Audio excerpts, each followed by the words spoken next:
Hello student, welcome to my new video. आज के video आप सभी के लिए बहुत ही ज़्यादा इंपॉर्टेंट है क्योंकि आज के इस वीडियो में हम एक इंपॉर्टेंट चैप्टर पर डिस्कस करेंगे जो है चैप्टर 8 जो है कार्बनिक रसायन। और इसका एक इंपॉर्टेंट टॉपिक है जो हमें जानना आवश्यक है जो है क्रियात्मक समूह। तो क्रियात्मक समूह क्या होता है पूरी तरीके से डिटेल में एक्सप्लेन करने का बताने का प्रयास करेंगे। तो चलिए जी स्टार्ट करते हैं और समझने का प्रयास करते हैं। देखिए ये जो टॉपिक हम बता रहे हैं यहाँ पे ना, ये हम केवल इसलिए बता रहे हैं कि क्लास 12th में जब आप जाएं तो उसमें कोई दिक्कत आपको ना हो, क्योंकि मैं देखता हूं अक्सर स्टूडेंटों को कि जो ऑर्गेनिक केमिस्ट्री है उनको बहुत ही ज्यादा डिफिकल्ट लगता है क्लास 12th में। अब वो कारण क्या होता है कि क्लास 11th उन्होंने अच्छे तरीके से स्टडी नहीं किया है।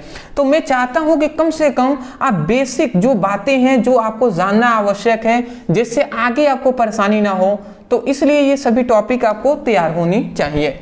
अब कह देता है क्रियात्मक समूह। क्रियात्मक समूह क्या होता है जी को, अगर मैं आपसे कहूं क्रियात्मक समूह क्या है, तो यहाँ पे परिभाषा लिखा गया है कि किसी कार्बनिक यौगिक में उपस्थित कोई भी कार्बनिक यौगिक है तो उसमें उपस्थित वह समूह जो उस यौगिक का रासायनिक गुणों का निर्धारण करता है उसे हम क्रियात्मक समूह कहते हैं। जैसे हम एग्जाम्पल से समझाएंगे तो मुझे लगता है बेटर तरीके से समझ में आपको आएगा। जैसे यहाँ पे कह रहे हैं कार्बनिक यौगिक। कार्बनिक यौगिक कोई भी हम ले सकते हैं, जैसे हम ले लेते हैं यहाँ पर C2H5OH। चलिए जी, कल भी हमने यही टॉपिक लिया था, यही हमने कार्बनिक यौगिक लिया था, फिर भी हम यहीं पर यही ले लेते हैं। ये क्या है हमारा कार्बनिक क्या है यौगिक है। अब इसमें दो समूह हैं। कितने समूह है जी? दो समूह है। कौन कौन से समूह है तो देखेंगे तो एक तो हमारा ये समूह आपको दिखाई दे रहा है C2H5, ये समूह है। एक हमारा ये समूह है, ठीक है, दो समूह आपको दिखाई दे रहा है।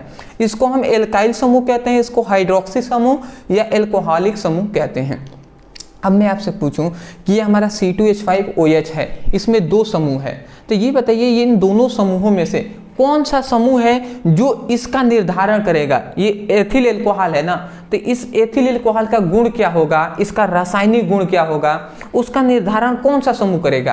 तो इसका जो निर्धारण करेगा ना वो OH जो समूह है ये करता है। हाइड्रोक्सी समूह या एल्कोहलिक समूह ये निर्धारण करेगा कि जो एथिल एल्कोहल है इसका गुण क्या होगा। तो इसीलिए ये जो समूह है इस समूह को ही हम क्या कहते हैं, क्रियात्मक समूह कहते हैं। तो वही कहा जा रहा है कि किसी कार्बनिक यौगिक में उपस्थित वह समूह जो उस कार्बनिक यौगिक का रासायनिक गुण का निर्धारण करता है उसे हम क्रियात्मक समूह कहते हैं। तो वही कहा गया है कि किसी कार्बनिक यौगिक में उपस्थित वह समूह जो उस यौगिक में उपस्थित रासायनिक गुणों का निर्धारण करता है क्रियात्मक समूह कहलाता है या कहते हैं, ठीक है ना। तो यहाँ पे जो हमारा एथिल एल्कोहल है, इसमें एथिल एल्कोहल में जो क्रियात्मक समूह है, एथिल एल्कोहल में क्रियात्मक समूह क्या है, OH है। एथिल एल्कोहल में जो क्रियात्मक समूह है वो OH है। तो मैं आशा करता हूं कि सबसे पहली बात आसानी तरीके से क्रियात्मक समूह आपको समझ में आ गई होंगी, ठीक है ना। तो इतनी बात समझ के ना, यहाँ पे एक बात याद रखेंगे, यहाँ पे जो C2H5 है ये क्या है, एल्कोहलिक समूह, सॉरी एल्किल समूह है, एल्किल समूह है इसका नाम है। और ये OH है ये क्या है, इसको हम एल्कोहलिक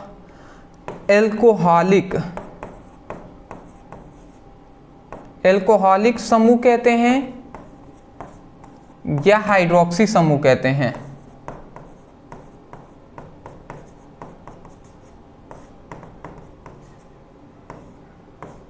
या हम क्या कहते हैं, हाइड्रोक्सी समूह। तो मैं आशा करता हूं कि ये दो तो पॉइंट है ये आपको समझ में आ गया होगा। आगे बढ़ते हैं, अब समझते हैं कि जैसे ये इसका कौन सा समूह है, ये क्रियात्मक समूह OH है। तो इस तरीके से क्रियात्मक समूह और कौन कौन से होते हैं उन सभी को हम जानेंगे जी, ठीक है ना। तो अब हम जानेंगे कि क्रियात्मक समूह या क्रियात्मक समूह का नाम क्या है, ठीक है ना। तो अब हम जानते हैं, अब हम क्या जानने वाले हैं, अब हम जानने वाले हैं कि कौन कौन से हैं क्रियात्मक समूह। क्रियात्मक समूह कौन कौन से क्रियात्मक समूह है उन सभी का अब हम नाम जानेंगे, ठीक है ना। क्रियात्मक समूह का हम सबसे पहले क्रियात्मक समूह कौन है ये हम जानेंगे और उसका नाम जानेंगे कि उसका नाम क्या होता है जी, ठीक है ना, उसका नाम भी हम जानेंगे। ठीक है जी, चलिए तो सबसे पहले हम क्रियात्मक समूह में जानते हैं, जैसे हम जो हाइलाइट समूह होते हैं, जैसे कि Fe हो जाएगा, F हो जाएगा, फ्लोरीन ब्रोमीन हो जाएगा, आयोडीन हो जाएगा, क्लोरीन हो जाएगा, ये इन सभी को हम किससे -x से ही हम क्या करते हैं, दर्शाते हैं। तो ये हमारा क्या हो जाएगा, हैलोजन वाले समूह हो जाएंगे। ठीक है ना, ये इन सभी क्रियात्मक समूह ही है, इसको हम क्या कहते हैं, हैलोजन। हैलोजन समूह हम इनको कहते हैं। ये सभी हैलोजन ग्रुप के सभी तत्व आते हैं। ठीक है ना। अब यहाँ पे देखिए एक और समूह है, जैसे कि अभी हमने देखा OH। तो OH समूह को हम क्या कहते हैं, OH जिसमें होता है वो कैसा समूह होता है, वो होता है एल्कोहलिक समूह। तो एल्कोहल हमने यहाँ पे लिख दिया, ये इसका नाम क्या हो जाएगा, एल्कोहल। जिसमें भी OH रहेगा एल्कोहल कहलाएगा। ठीक है ना, तो इतनी बात आप समझ गए। उसके बाद यहाँ पे आपको जहाँ पर भी यहाँ पे बंद इस तरीके से बना हुआ आपको दिखाई दे, अब बीच में O आ जाए, मतलब ऑक्सीजन आ जाए, तो इस तरीके से होगा, तो यह इसको हम क्या कहेंगे, ईथर कहेंगे। ये ईथर का समूह हो जाएगा। अच्छा, मैं आपसे पूछूं कि ये जो बंद आपको दिखाई दे रहा है, जैसे यहाँ पे इसका मतलब क्या है, तो वो समझिएगा। ये O है, ये दो हम इधर इधर दिखा रहे हैं, तो इधर इधर क्या जुड़ेगा, कोई भी एल्किल समूह जुड़ेगा। क्या, एल्किल समूह। एल्किल समूह मतलब CH3 जुड़ सकता है, C2H5 जुड़ सकता है। ठीक है ना, ये सभी समूह जुड़ेंगे। जैसे यहाँ पे कोई जुड़ गया, जैसे CH3 जुड़ गया, CH3 जुड़ गया, तो ये किसका, ये अगर इस तरीके से लिखा है तो ये क्या है, ये ईथर है। ठीक है ना, ईथर का समूह है। ठीक है, तो इतनी बात आप समझ के होंगे, मैं आशा करता हूं। चलिए जी, तो ये हमारा इस तरीके से बंद बनाया गया है, तो ये यहाँ पे एल्किल समूह जुड़ेंगे जी। ठीक है ना। अगला यहाँ पे हम दिखा रहे हैं, जैसे CHO जुड़ गया, तो ये CHO बंद के साथ है, तो इसका मतलब ये क्या है, ये एल्डिहाइड है। जहाँ पर भी CHO दिखाई दे, इसको समझिएगा कि एल्डिहाइड है। ठीक है ना, एल्डिहाइड का ये समूह का प्रतीक है। ठीक है ना। अगला आता है हमारा, ठीक है ना, अगला हमारा आता है CO। इस तरीके से डबल बंद इधर रहेगा, एक इधर इधर, तो इसको हम कहते हैं कीटोन। क्या कहते हैं जी, कीटोन कहते हैं। ठीक है। अगला एक और हमारा समूह आता है, ठीक है ना, एक और हमारा समूह आता है, जैसे कि बंद के बाद क्या आता है, COOH आता है। तो ये इसको जहां पर भी COOH आएगा, ये क्या होगा, कार्बोक्सिलिक अम्ल होगा।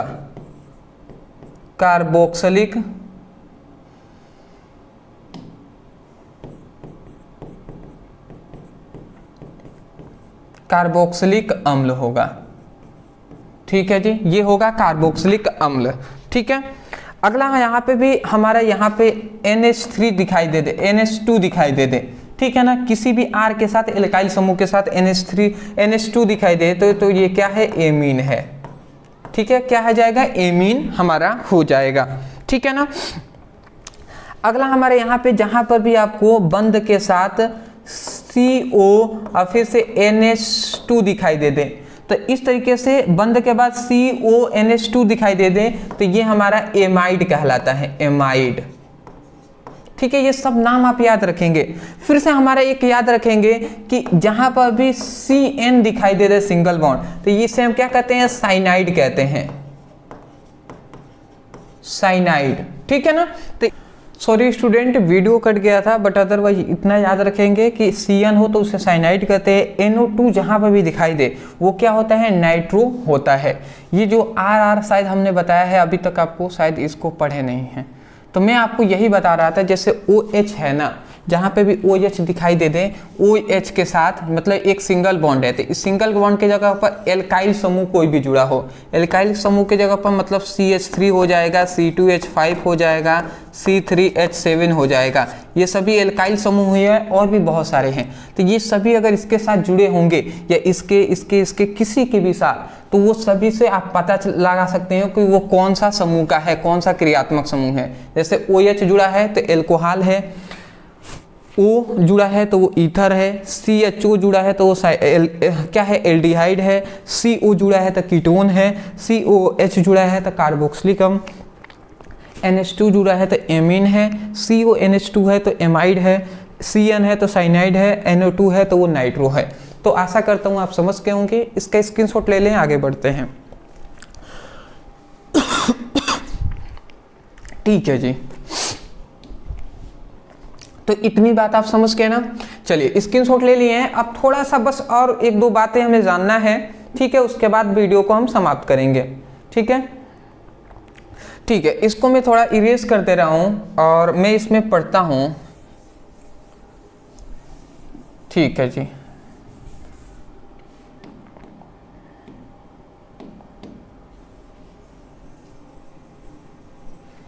ठीक है, इसको मैं थोड़ा देर के लिए इरेज कर दे रहा हूं।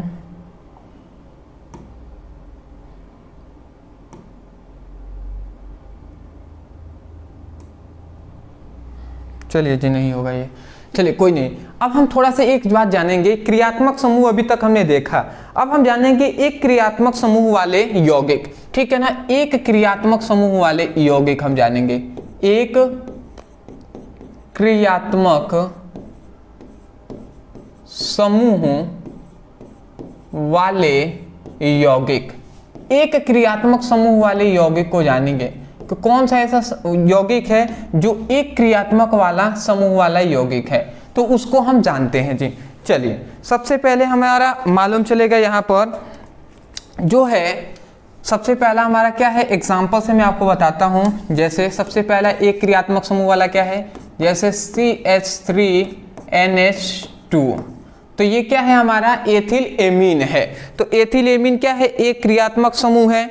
ठीक है, और भी हमारा बहुत सारी चीजें हो सकती हैं, जैसे कि CH3Cl हो जाएगा, तो ये मेथिल क्लोराइड है, ये भी क्या है, एक क्रियात्मक समूह वाला क्या है हमारा, जो क्या है, एक क्रियात्मक समूह वाला यौगिक है। जैसे कि CH3OH, ये क्या हो जाएगा, मेथिल एल्कोहल हो जाएगा, ये भी हमारा क्या है, क्रियात्मक समूह है। ठीक है ना, और भी हम बहुत सारे ले सकते हैं, जैसे कि CH3CN, तो ये मेथिल साइनाइड हो गया, ये भी क्रियात्मक समूह है। जैसे और भी हम ले सकते हैं, जैसे C2H5NH2 ले सकते हैं, तो यहाँ पे 2 कार्बन है, तो एथिल एमीन है, ये भी हमारा क्या है, एक क्रियात्मक समूह वाला यौगिक है। जैसे कि देख रहे हैं क्रियात्मक समूह एक आ रहा है कि नहीं, अब देखिए यहाँ पर भी एक ही क्रियात्मक समूह है, इसमें एक है, यहाँ पे भी एक ही क्रियात्मक समूह, एक क्रियात्मक समूह वाले यौगिक है ये सभी। जैसे कि और भी हम दे सकते हैं ना, जैसे C2H5Cl, तो एथिल क्लोराइड हो जाएगा, इसमें भी एक ही क्रियात्मक समूह है। जैसे C2H5OH है, तो इसमें भी आप देखेंगे तो यहाँ पे एक ही क्रियात्मक समूह है। तो जहाँ जहाँ एक क्रियात्मक समूह होगा वो क्या हो जाएगा, एक क्रियात्मक समूह वाले यौगिक ये सभी हैं। अब हम देखेंगे बहुक्रियात्मक समूह वाले यौगिक। ठीक है ना, अब हम देख लेते हैं बहु क्रियात्मक समूह वाले यौगिक, समूह वाले यौगिक मतलब जिसमें एक से अधिक क्या हो, क्रियात्मक समूह हो, इस तरीके से एक से अधिक हो, तो उसको अब हम देखेंगे जी। ठीक है ना, जैसे जैसे क्या हो जाएगा, CH2OH और फिर से CH2OH। तो इस यौगिक को अगर हम देखें तो यहाँ पे देखेंगे 2 क्रियात्मक समूह दिखाई दे रहा है। कौन कौन सा जी, तो देखिए OH ये एक क्रियात्मक समूह है, एक और यहाँ पे भी दिखाई दे रहा है, ये एक क्रियात्मक समूह है। 2 क्रियात्मक समूह दिखाई दे रहे हैं, तो ये हमारा क्या हो जाएगा, बहुक्रियात्मक समूह वाला यौगिक हो जाएगा, जिसका नाम क्या है, इथाइलिन ग्लाइकोल है। ठीक है ना, इथाइलिन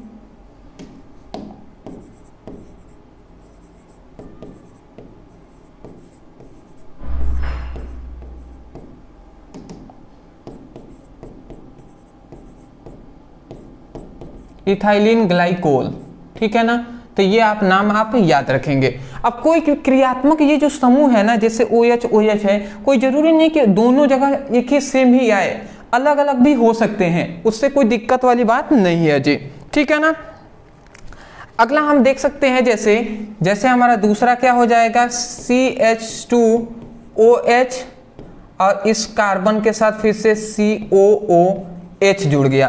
तो यहाँ पे भी देखेंगे तो एक ये क्रियात्मक समूह हमें दिखाई दे रहा है, एक यहाँ पे हमारा ये दिखाई दे रहा है, एक ये भी क्रियात्मक समूह है। दो क्रियात्मक समूह है कि नहीं है, तो ये भी हमारा बहु क्रियात्मक समूह वाले यौगिक हो जाएगा, जिसका नाम क्या हो जाएगा, ग्लाइकोलिक अम्ल हो जाएगा, ग्लाइकोलिक अम्ल।